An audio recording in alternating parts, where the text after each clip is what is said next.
محمد نبينا بنور هدينا من مكة حبيبي نور سطاع المدينة.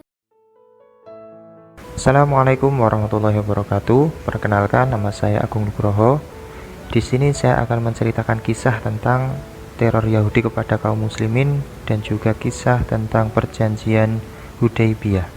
Pengkhianatan Bani Nadir. Bani Nadir merupakan komunitas Yahudi yang sudah lama tinggal di Madinah. Pada waktu Nabi Muhammad SAW hijrah dan membuat piagam Madinah, komunitas Yahudi telah terikat dengan perjanjian dengan Nabi SAW. Di antaranya Yahudi dan Muslimin harus saling membantu baik moral maupun material. Tetapi perjanjian ini dikhianati oleh Yahudi. Bahkan pada tahun 4 Hijriah mereka mengadakan usaha untuk membunuh Nabi Muhammad SAW.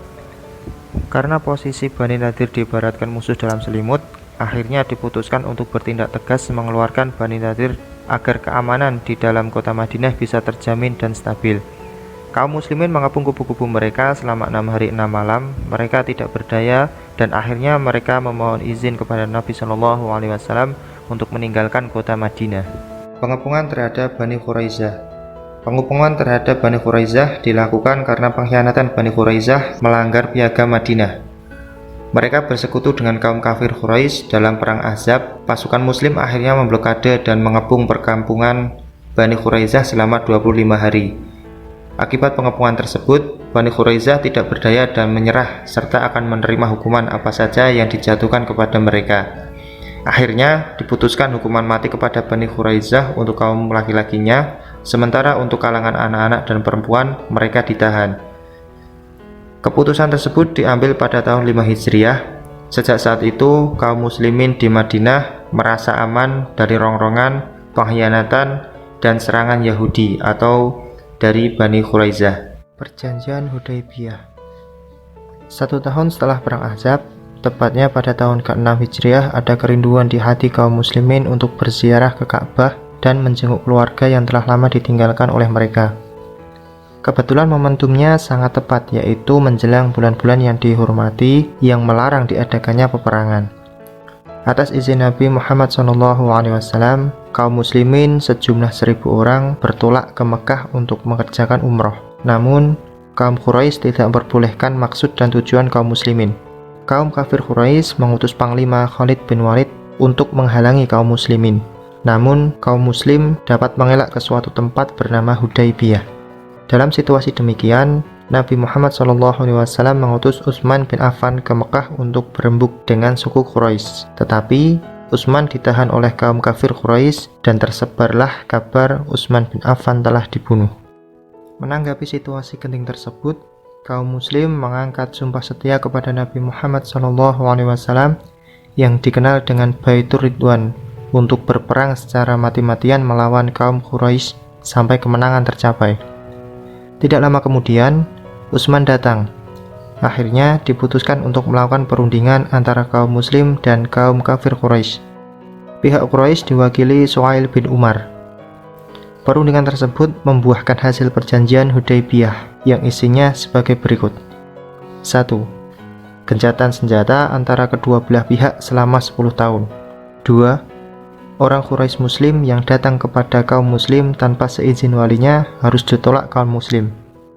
3. 4. Barang siapa hendak membuat perjanjian dengan Muhammad diperbolehkan. Begitu juga dengan siapa yang hendak membuat perjanjian dengan Quraisy diperbolehkan pula.